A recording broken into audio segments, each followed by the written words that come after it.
છોકરા માટે છોકરી જોવા માંડજે. હા મોટો થઈ ગયો ને. હા ના પડે, મારા માટે તો નાનો જ રહેશે. ઘર કામ કરે એવી જોવાની, છોડી દો. આપણે છોકરા વાળા છીએ એટલે થોડું ધ્યાન તો આપવું જ પડે ને ભાઈ. એવી જ જોઈએ જેમાં ચીકુડાને છે ને રાત્રે 12 વાગે રોટલી ગરમ ગરમ બનાવીને ખવડાવે ભાઈ. તને ખબર છે તારા છોકરા રાત્રે કેટલા વાગે આવ્યો અને કેવા લોકો સાથે ફરે છે? એ રહેવા દો હવે. એની જુવાનીના દિવસો છે, ફરે તો ખરી જ ને. છોકરો આપ્યો તો ભગવાને, છોકરો. છોકરી થોડી દે કે ઘરમાં બેસી રહી. ઉઠી ગયો મારો દીકરો? લે ઘડિયાળ, ચશ્મા, પર્સ, બ્રેકફાસ્ટ, કપડાં બધું જ રેડી છે. જા જલ્દી નહીં આવ. મારી બહુ પણ આવી જ લાવીશ ને બધું હાથમાં આપશે. હા, છોકરી વાળાએ રિવ્યુ માંગ્યો છે.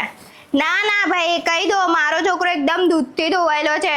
હા, કેટલી બધી દોસ્તાર છે એની છોકરીઓમાં, પણ એ મારી ઈચ્છા પ્રમાણે જ ચાલવાનો છે. નહીં ભાઈ, લવ મેરેજ વાળી તો જોઈએ જ ને. પછી લવ મેરેજ કરીને આવે ને તો કામ કરાવે ને પછી ઉપરથી તમરી બી એની એવી જ હોય. હા, મારા છોકરા પાસે કોઈ કામ કરાવે થોડી કઈ સહન કરું.